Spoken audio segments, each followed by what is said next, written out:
the biggest event that really shows what Winco's all about. We had a fire back when we had we had a 12,000 square foot warehouse, and in that warehouse was a showroom.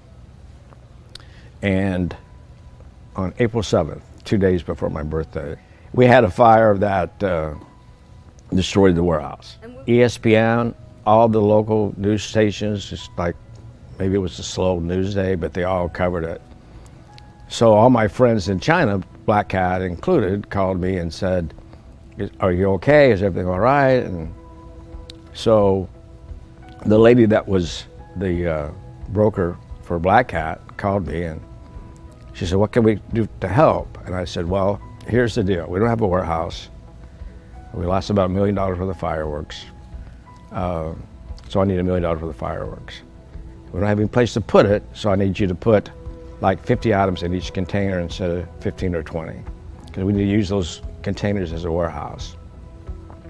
I had a meeting with all my local store managers scheduled for that next day. And so we went ahead and had the meeting, and I said, "Listen, this is a problem. There's some things that we're not going to be able to do," because we also made our family assortments in that building.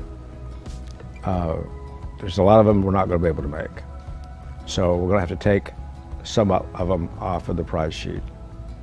I talked to Black Hat and I said, "I need you to ship this stuff to me as quickly as possible, and I don't have any place to put it. I don't have any money to pay you, but we're going to get through this, and no matter what I have to do, I will pay you."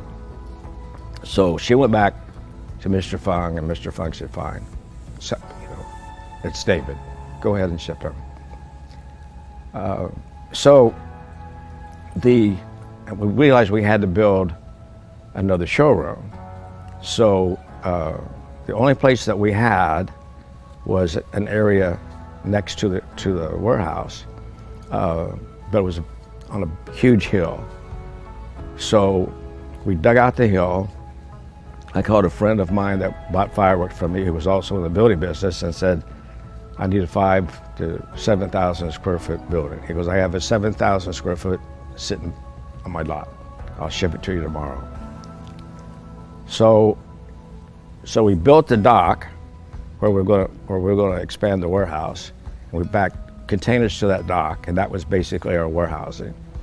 That fire was April 7th. By Memorial Day weekend, we had the 7,000 square foot warehouse up, stocked.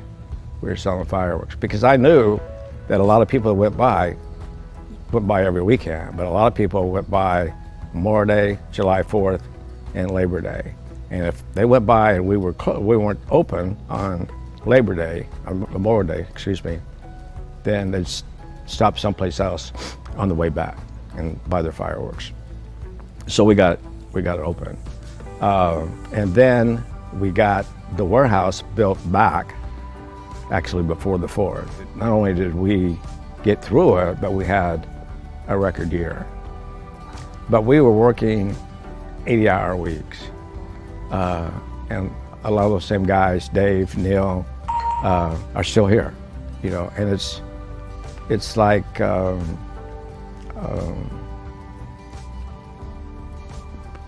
my daughter Lauren was asked the question just a few months ago about, well, what's going to happen to when your dad and uncle get older? What happens if something happens to them tomorrow? And she said something which also shows the mentality of Winco. She said, "Well, we would get through it, just like anything that we've ever done. Whatever they throw at us, we'll get through it. So I've been lucky enough to have a tremendous amount of people that have helped support this business, have built this business. That's probably the biggest asset we have, is our people that work with us.